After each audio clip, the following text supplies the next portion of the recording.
अभी हमें कहीं से भगाया गया, अभी हम लोग आ रहे हैं ना दूसरी जगह पे, तो अगर हमारा कोई स्थान होता, हमारे मीडिया के लोग सारे मेन स्ट्रीम मीडिया में होते हैं, हम वहीं जाके बाइट देते होते ना, वहीं बोलते हैं। हमारे लोग को रिप्रेजेंटेशन हक अधिकार अगर मिलता तो हमें बहुत सारे फायदे होते हैं। हमारे कॉलर ऊँचा हो जाता है कि हमारा व्यक्ति है जो वहाँ पे है, हमारी आवाज़ उठाने के लिए हम उसके पास पहुँच सकते थे, या हमारी आवाज़ उठाओ और वो व्यक्ति उठाता आवाज़। तो ये हमारे जो मेन स्ट्रीम मीडिया में है, हमारे लोग नहीं है, इस वजह से हो रहा है। तो हमें इसमें आरक्षण चाहिए, आरक्षण चाहिए, आरक्षण चाहिए।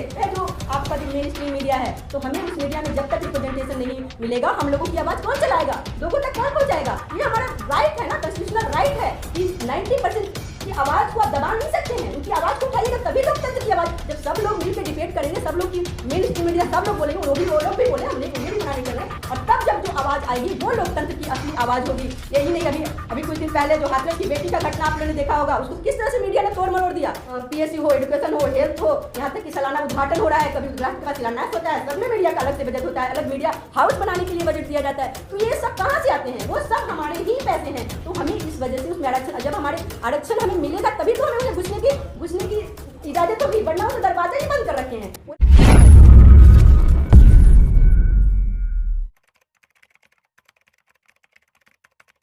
नमस्कार साथियों, जय भीम, नमो बुद्धाय।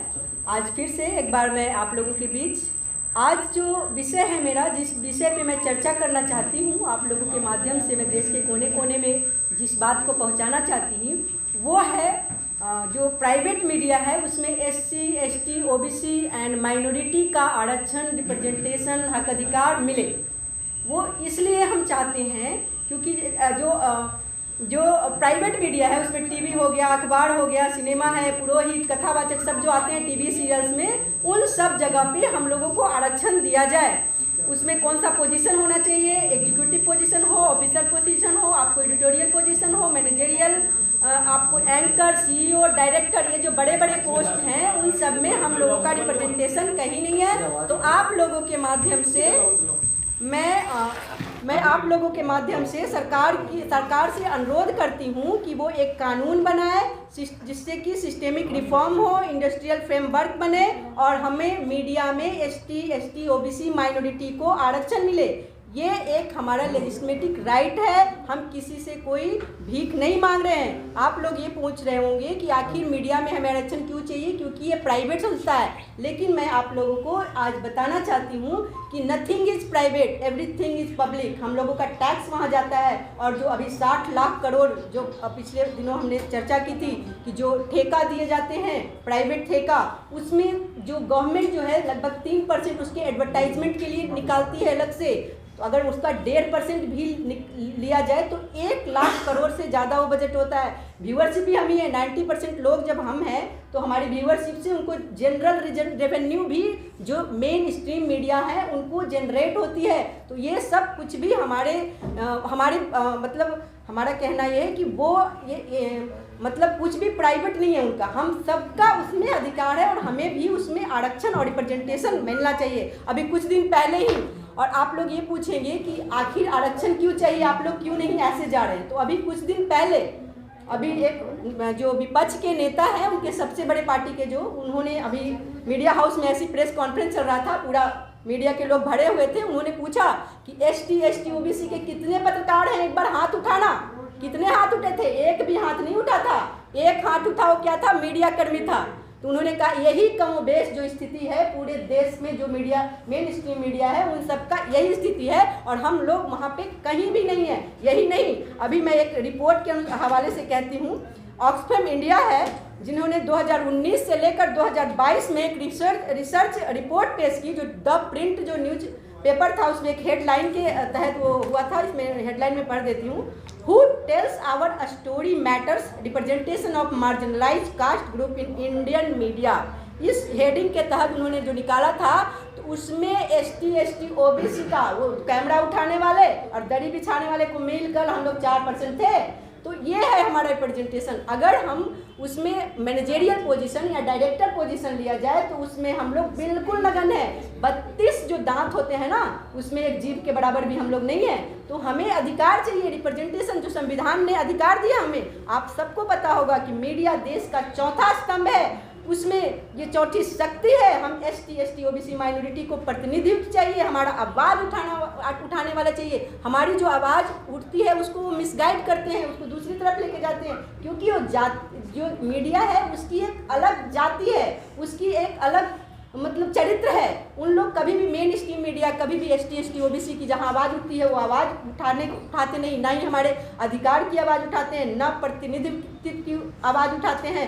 और इस तरह से एक बात और मैं बाबा साहब का ही कोट कर कहती हूँ, जब बाबा साहब ने संविधान लिखा था तो उन्होंने मीडिया के लिए अलग से उन्होंने प्रोविज़न रखी थी।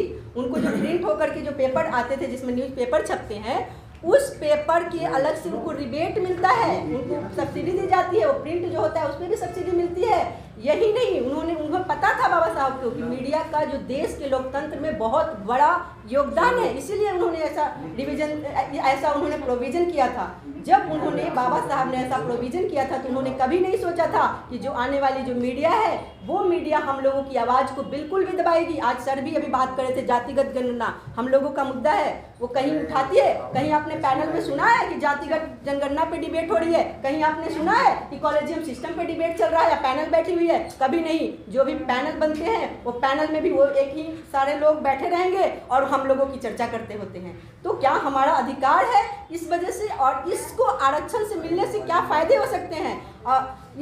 अभी हमें कहीं से भगाया गया, अभी हम लोग आ रहे हैं ना दूसरी जगह पे, तो अगर हमारा कोई स्थान होता, हमारे मीडिया के लोग सारे मेन स्ट्रीम मीडिया में होते, हम वहीं जाके बाइट देते होते ना, वहीं बोलते हैं। हमारे लोग को रिप्रेजेंटेशन हक अधिकार अगर मिलता तो हमें बहुत सारे फायदे होते हैं। हमारे कॉलर ऊंचा हो जाता है कि हमारा व्यक्ति है जो वहाँ पे है, हमारी आवाज़ उठाने के लिए हम उसके पास पहुँच सकते थे, या आप हमारी आवाज़ उठाओ, और वो व्यक्ति उठाता आवाज़। तो ये हमारी जो मेन स्ट्रीम मीडिया में है हमारे लोग नहीं है, इस वजह से हो रहा है। तो हमें इसमें आरक्षण चाहिए, आरक्षण चाहिए, आरक्षण चाहिए। और एक बात और मैं अभी बात कर रही थी कि वो किस तरह से तोड़ मरोड़ कर पहुँचाते हैं हमारे न्यूज़, जो हम लोग बोलते हैं, जो हमारी आवाज़ उठती है ST OBC की या किसी भी तरह की जातिगत जनगणना हो या जो भी बहुजन समाज की मीडिया की आवाज़ होती है, उसको वो एक तो दबाते ही हैं। अभी हम कुछ दिन पहले की बात इंडियन एक्सप्रेस की, अभी जो शुरू में 195 जो बीजेपी ने घोषित किया था कैंडिडेट, उसमें एक उन्होंने जो हेडिंग डाला था, एक खास समाज से आने वाले लोग थे एडिटर, उसमें उन्होंने डाला था कि social justice is the big message. मतलब उन्होंने कहा कि प्रधानमंत्री जी सोशल जस्टिस करने का बिग मैसेज दे रहे हैं, जबकि उसमें कितना परसेंटेज था ओबीसी का? 29% मात्र। तो 29% जनसंख्या है ओबीसी की, 63% जनसंख्या भी बिहार की आप ले लीजिए कास्ट सेंसस। तो ये इस तरह से मिसगाइड करते हैं। यही नहीं, आपको अभी सूर्य प्रकाश का उदाहरण लीजिए, सूर्य प्रताप जो अभी सूर्य कुमार यादव है ना, वो अभी जब वो बने कुछ दिन पहले T20 मैच जो होता था उसके उनको कैप्टनशिप मिली, तो उन्होंने मीडिया कॉन्फ्रेंस बुलाई, सिर्फ दो लोग पहुंचे थे। यही असली मीडिया का चरित्र है, जो आपका जो मेन स्ट्रीम मीडिया है। तो हमें उस मीडिया में जब तक रिप्रेजेंटेशन नहीं मिलेगा, हम लोगों की आवाज़ कौन चलाएगा, लोगों तक कौन पहुंचाएगा? ये हमारा राइट है ना, कॉन्स्टिट्यूशनल राइट है कि 90% की आवाज़ को आप दबा नहीं सकते हैं, उनकी आवाज़ को उठाइएगा तभी लोकतंत्र की आवाज़। जब सब लोग मिलकर डिबेट करेंगे, सब लोग की मेन स्ट्रीम मीडिया सब लोग बोलेंगे, वो लोग भी बोले, उन्हें भी मना नहीं कर रहे हैं, और तब जब जो आवाज़ आएगी वो लोकतंत्र की असली आवाज़ होगी। यही नहीं, अभी कुछ दिन पहले जो हाथरस की बेटी का घटना आप लोगों ने देखा होगा, उसको किस तरह से मीडिया ने तोड़ मरोड़ दिया। वो घटना थी रेप और मर्डर की, उस घटना को उन्होंने ऑनर किलिंग बना दिया था। रोहित वेमुला की घटना, बेचारा आत्महत्या कर लिया हमारा समाज का व्यक्ति, उसको उन लोगों ने क्या बना दिया था आपको पता है? उसको उन मंत्री को बचाने के लिए, उस मंत्री को वहाँ बचाने के लिए उसको SC से ही बाहर कर दिया मीडिया ने। मेन स्ट्रीम मीडिया, मतलब कहने का सेंस है कि जो मेन स्ट्रीम मीडिया चाहे तो क्या कर देती है ना, दोषी को निर्दोष और निर्दोष को दोषी। ये पावर है मीडिया के अंदर, इसीलिए हमें जाने की वहाँ ज़रूरत है, तभी हम आवाज़ अपनी उठा पाएंगे। अभी एक और सवाल, एक और बात मैं कहती हूँ कि अभी कुछ रिसर्च चल रहा था, तो रिसर्च के दौरान वो जो हिंदुस्तान टाइम का जो रहता है ना, जो मीडिया हाउस आप कह सकते हैं, उसके अंदर गए तो देखा ऊपर से नीचे सारे एक ही जाति के व्यक्ति का नाम था 20 हैं। तो एक शोभना भारतीय एक वहाँ पे एंकर बैठी हुई थी, उसे पूछा गया कि आखिर ये एक ही जाति के लोग क्यों हैं ऊपर से नीचे? तो उन्होंने जानते हो क्या जवाब दिया? ये मेरिटधारी हैं, मेरिटधारी। पता नहीं उनका क्या क्राइटेरिया है मेरिट जज करने का, क्या मतलब वो कैसे जज करते हैं कि ये मेरिटधारी हैं? जिस फील्ड में आप जाओगे, जिस फील्ड की आप काम करोगे वही तो आएगा ना। तो वो मेरिटधारी यही उनका जजमेंट है कि उनके चाचा भतीजा ताऊ उनके जातिधारी वाले सारे लोग वही होते हैं, उनको बिठा लेते हैं अपने यहाँ। यही मेरिट का उनका क्राइटेरिया है। इतना ही नहीं, उसके बाद अगर उन लोगों को इतनी मेरिट है तो आपका किस में है, कॉलेज में, यूनिवर्सिटी में, मीडिया में, जुडिशियरी में, सिनेमा में, खेल, ब्यूरोक्रेसी, बिजनेस, सिनेमा, सब जगह तो वही है।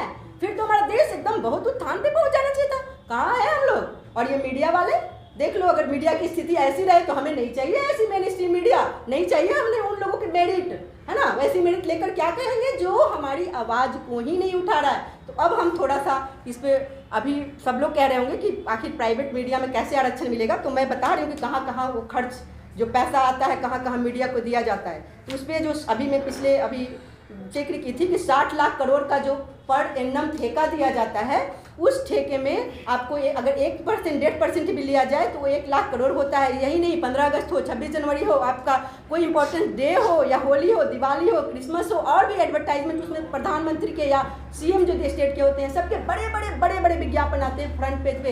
एक विज्ञापन का 5 से 10 लाख रुपया कहाँ से आता है? वो हमारी रेवेन्यू का, हमारी ही टैक्स का पैसा है।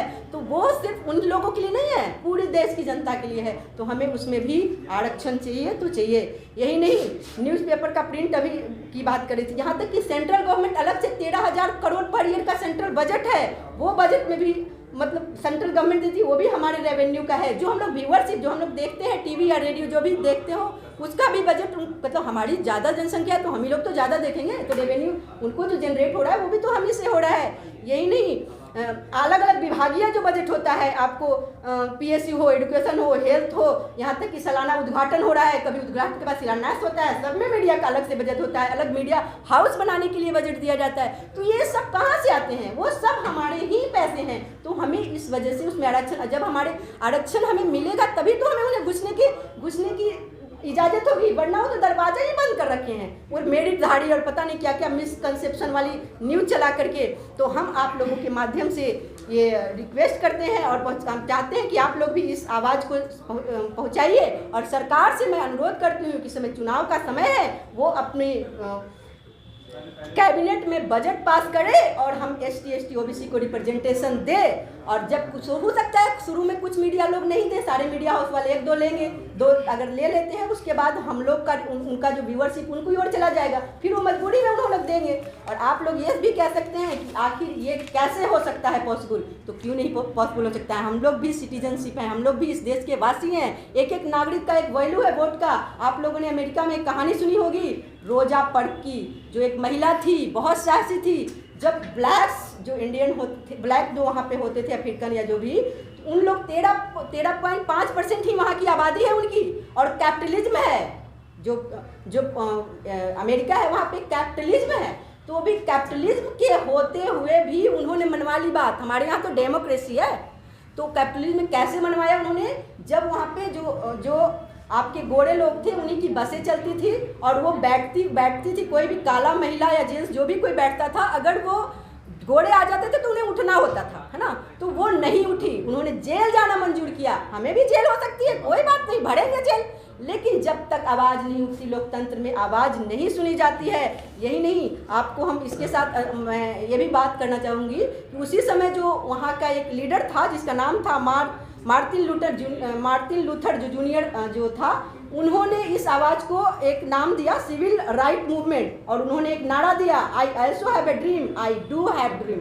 मतलब मेरा भी सपना है, हम बिना सपने के थोड़े हैं जब इंसान इस यहाँ पे नागरिक हैं। तो इस पूरा उसके बाद क्या हुआ कि वो मूवमेंट चला और वहाँ के जो प्रेसिडेंट थे, जॉन केनेडी हो, जॉनसन हो, निक्सन हो, उनको कोई सपना नहीं आया था, उनको वे दबाव बना और वहाँ हर चीज़ में राइट मिला। सिर्फ वही राइट नहीं मिला, बस वाली बात तो छोड़ दीजिए क्योंकि उनको बस ही बंद हो गए थे। वहाँ पे सारी चीज़ों में उनको राइट मिला। उनको यहाँ तक कि मीडिया हो, चाहे तो कैपिटलिज्म हो, यानी कि आपको बिजनेस हो, नौकरियाँ हो, सरकारी हो, प्राइवेट हो, सब जगह उनको रिप्रेजेंटेशन मिला, हक अधिकार मिला। और अलग से एक मॉनिटरिंग सिस्टम भी बनी जो ये मॉनिटर करता था कि कहाँ पे किसका प्रेजेंटेशन है नहीं है, वो पनिशमेंट भी देते थे। यही नहीं, वहाँ पे एक सरकारी आयोग भी बना कि भाई कहीं पे नहीं है तो वो लोग को उन्हें लिया जाए। और साथ साथ जो लोग मतलब लेने वाले थे उन्हें भी गौरवान्वित महसूस होने लगा कि नहीं, हमारे यहाँ अगर रिप्रेजेंटेशन सबका है, वो अच्छा इंस्टीट्यूशन माने जाने लगा। तो हमारा देश तो लोकतांत्रिक देश है। आप लोग भी अपना टीवी मोबाइल